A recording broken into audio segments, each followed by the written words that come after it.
Buonasera a tutti voi da Telefriuli, ben trovati a questa edizione serale del nostro telegiornale che apriamo con la scomparsa a 62 anni a Berlino di Luigi Reitani, che è morto per complicanze legate al Covid. Era stato assessore alla cultura a Udine nella prima giunta ONSEL e docente all'Ateneo udinese. Udine piange Luigi Reitani, l'ex assessore alla cultura del comune di Udine durante la prima giunta ONSEL, nonché professore ordinario di letteratura tedesca all'Università Friulana. Il docente si è spento a 62 anni a Berlino dopo essere stato ricoverato a causa di complicazioni legate al coronavirus. Il professore era vaccinato e si è spento a circa 2 settimane dal suo ricovero. Dal 2015 al 2019 aveva diretto l'Istituto Italiano di Cultura di Berlino e proprio qui si era trasferito portando con sé la moglie e le 2 figlie. Reitani era un germanista, traduttore e critico letterario con all'attivo diverse pubblicazioni che lo avevano portato anche a diventare membro del comitato scientifico del Freies Deutsches Hochstift di Francoforte.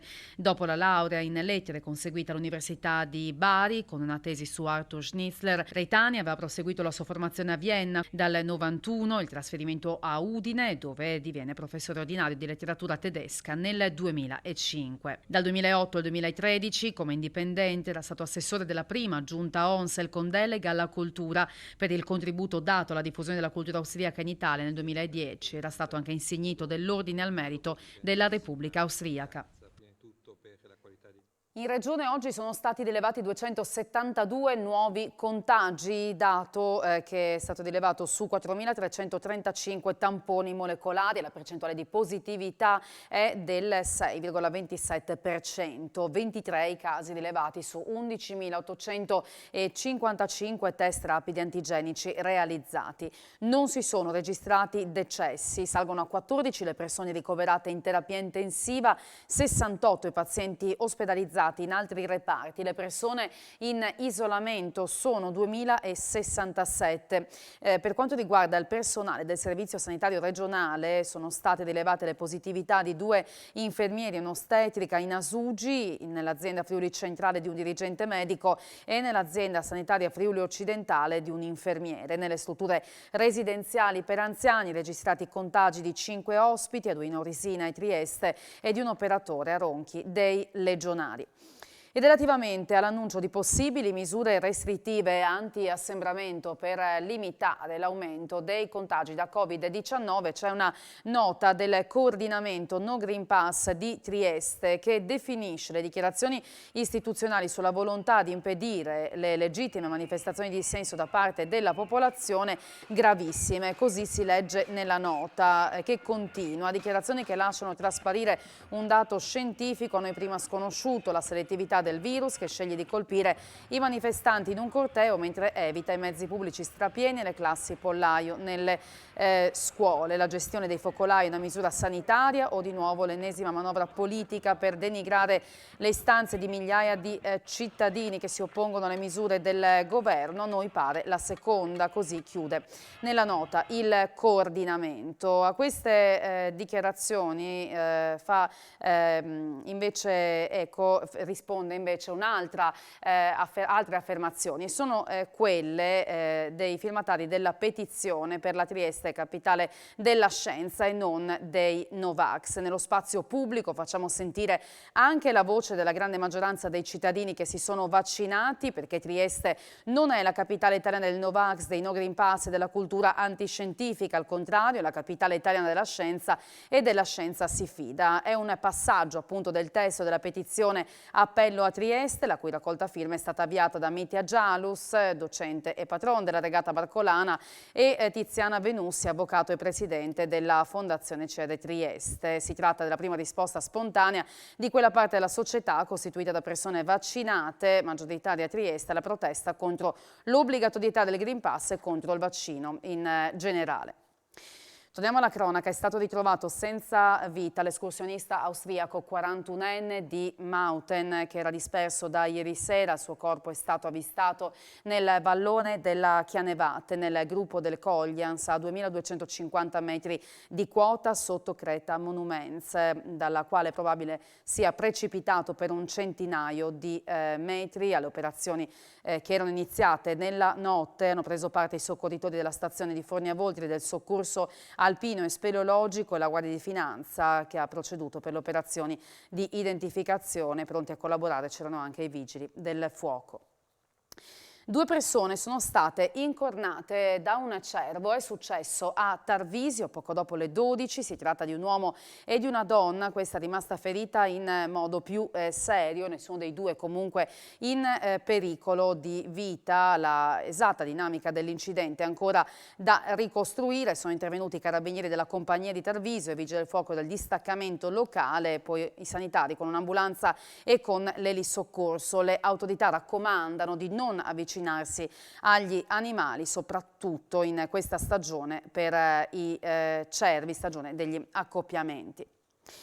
La discussione sul DDL Zan a Udine entra in chiesa, lo fa direttamente dal pulpito. L'arcivescovo di Udine Andrea Bruno Mazzoccato nel corso della tradizionale messa del voto cittadino ha infatti espresso l'invito a una responsabile pausa di saggia riflessione. La giusta preoccupazione di impedire discriminazioni e violenze non deve produrre situazioni che sconvolgano la realtà profonda della persona umana, così come è stata creata da Dio, maschio e femmina, con la vocazione a generare nell'amore reciproco nuovi figli, di cui peraltro la nostra società ha grave bisogno. Sono queste le parole che l'arcivescovo di Udine, Andrea Bruno Mazzoccato, ha pronunciato durante l'omelia nella celebrazione della messa del voto cittadino alla Basilica della Beata Vergine delle Grazie. Parole incentrate sulle misure di prevenzione e contrasto della discriminazione e della violenza per motivi fondati sul sesso, sul genere, sull'orientamento sessuale, sull'identità di genere, sulla disabilità. In altre parole, sul DDL Zan. Un tema che in pochi si aspettavano pronunciato dall'arcivescovo, ma che Monsignor Mazzoccato ha subito proposto dal pulpito come seconda grazia dopo quella relativa alla pandemia da Covid. Ma subito dopo il DDL Zan, l'arcivescovo ha anche parlato del referendum sull'eutanasia. L'iniziativa di un referendum popolare nel quale si chiede che non sia più perseguibile come reato il concorso di omicidio di una persona consenziente, dice Mazzoccato, è un passo verso la fatale legalizzazione dell'eutanasia, del diritto cioè di sopprimere la vita di una persona umana. L'uomo non può toccare il principio morale non negoziabile che la vita di ogni persona è intangibile perché è sacra. Essa è nelle mani di Dio creatore, ha concluso l'arcivescovo, e non in quelle, ahimè incerte, dell'uomo. Andiamo a Rivignano, dove si è aperta ieri la tradizionale festa di Ognissanti e comune e associazioni hanno deciso di proporre ogni giorno fino al 2 novembre lo spettacolo pirotecnico e l'incendio del campanile al fine di evitare assembramenti. La Fiera dei Santi è stata inaugurata, c'è stata tanta gente ma tutto in sicurezza e c'è la possibilità di venire ancora fino a martedì 2 novembre. Tutti i giorni si ripeteranno uguali proprio per evitare eccessivi assembramenti in una fascia oraria. Come nel film Ed è già ieri, anche la Fiera dei Santi dell'edizione 2021 si intitola Ed è già ieri proprio perché intrappolati in un arcano, in un incantesimo, si rivive ogni giorno la stessa giornata. Tradizioni e religione camminano assieme. Beh, certo, la tradizione religiosa in questo caso è affiancata da una tradizione popolare che accanto alla commemorazione dei defunti tradizionale con una preghiera e una visita in cimitero prevede poi durante la notte delle grandi feste popolari in piazza. E proprio questa tradizione anomala aveva affascinato tanti letterati, tra cui Ippolito Nievo, che ci è venuto più anni e lungamente ne ha raccontato nel suo libro Le confessioni di un italiano. Quello che definì il Friuli il compendio dell'universo. Esattamente, e che disse che a Rivignano, al giorno dei morti, in piazza le donne ballavano così forte da perdere i sentimenti e le scarpe. Andiamo a San Daniele per la seconda serata di Leggermente.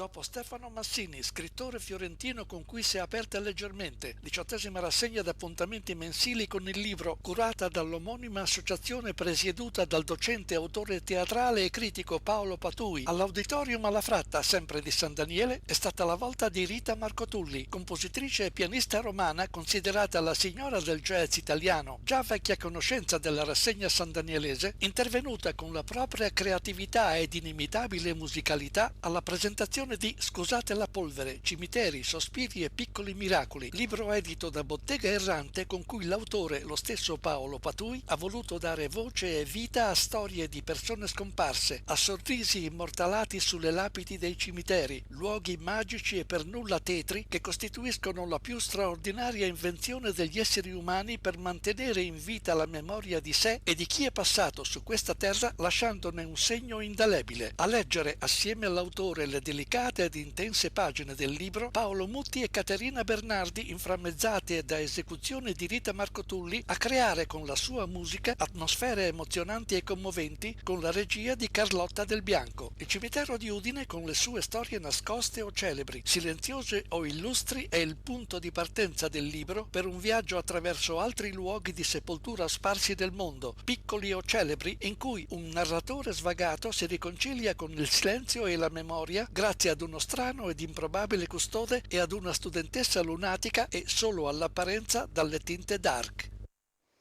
Udinese sconfitta dall'Inter a San Siro, decide una doppietta di Correa. Sentiamo Gotti.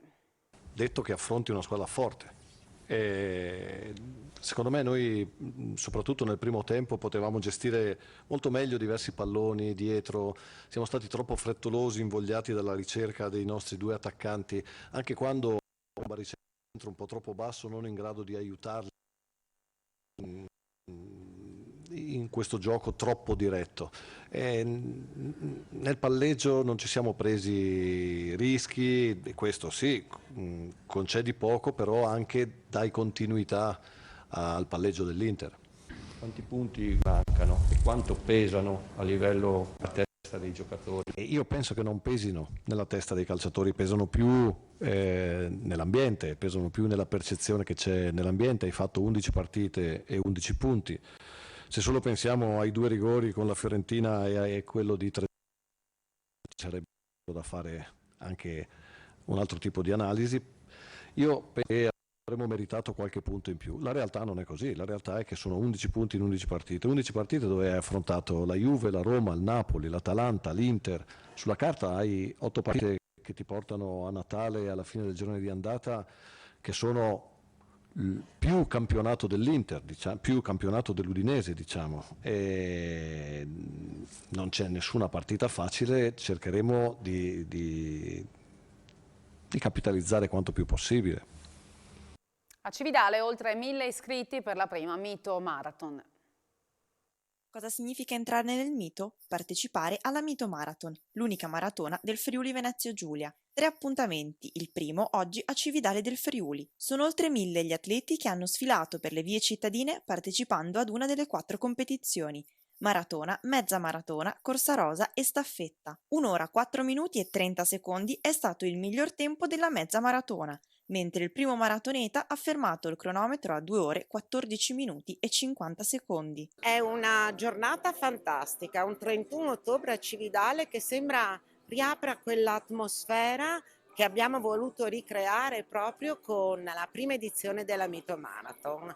È un momento che vuole segnare la fine dell'estate, ma l'inizio anche di quelli che saranno poi tutti gli eventi legati al periodo invernale. Ripartiamo alla grande con una maratona che vede 1000 persone correre e snodarsi per tutte le vie della città, e quindi una grande festa organizzata, devo dire, con grande capacità. Un segnale quindi legato allo sport, legato al turismo, legato a tutte le attività produttive che in questa occasione hanno avuto il loro riscontro. Questa è la città di Cividale, questo è il progetto Cividale e questo è quello che vogliamo lanciare a Cividale in occasione della prima edizione della Mito Marathon.